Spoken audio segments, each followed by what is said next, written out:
For decades, the U.S., Israel, and Iran maintained a tense, predictable balance. They fought in the shadows, using proxy militias and cyber attacks to avoid the massive costs of direct state-on-state warfare. That balance ended on June 21, 2025. With the launch of Operation Midnight Hammer, the U.S. sent B-2 bombers deep into Iranian airspace, deploying GBU-57 bunker buster bombs and Tomahawk missiles. The strikes hit Iran's most critical nuclear infrastructure at Fordow, Natanz, and Isfahan. Satellite imagery confirms extensive damage to these deeply buried industrial sites.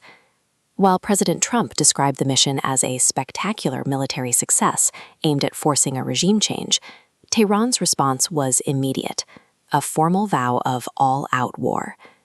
Overtly striking Iranian soil is a move that carries enormous risk right now. It forces a massive new conflict onto a world stage where diplomatic and military resources are already stretched to their limit. The retaliation was nearly instantaneous. Iran quickly launched a barrage of missiles targeting Tel Aviv, Eilat, and Beersheba, leaving plumes of smoke rising over Israeli city centers. Israel responded with its own counterstrikes, hitting Iranian military production sites and additional nuclear facilities across the country. Iran recognizes it cannot win a traditional air war against the U.S. and Israel. Instead, they are pivoting to asymmetric warfare, using their geography to target the global economy.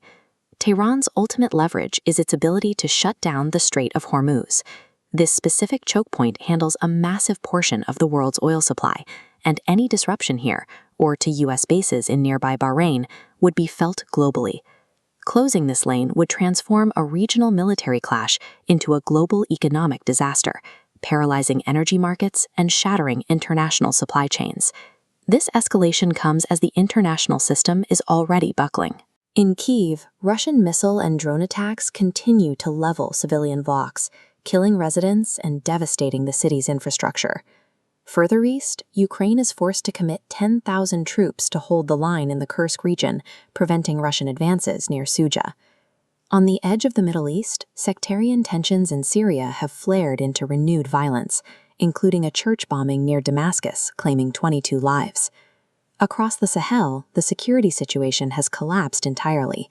Frequent, unchecked jihadist attacks are tearing through the borders of Niger, Mali, and Burkina Faso. In Sudan, the civil war has created one of the worst humanitarian crises on Earth, with millions of people now facing actual starvation. Even in Myanmar, any hope of stability has vanished. A broken ceasefire has returned the junta and ethnic forces to brutal combat across the region. This accumulation of concurrent wars has exhausted the resources, attention, and funding of the UN and Western allies. There is no safety net left to manage a new, massive conflict in the Middle East.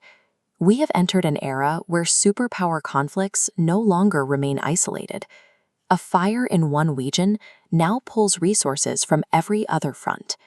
Traditional U.S. allies like Australia, Japan, and the U.K. find themselves in a desperate bind, offering public support while privately warning that the world cannot handle further escalation. Adversaries are moving to exploit this strain. While China challenges U.S. credibility on the global stage, Russia is positioning itself to provide military support to Iran, effectively linking the wars in Europe and the Middle East.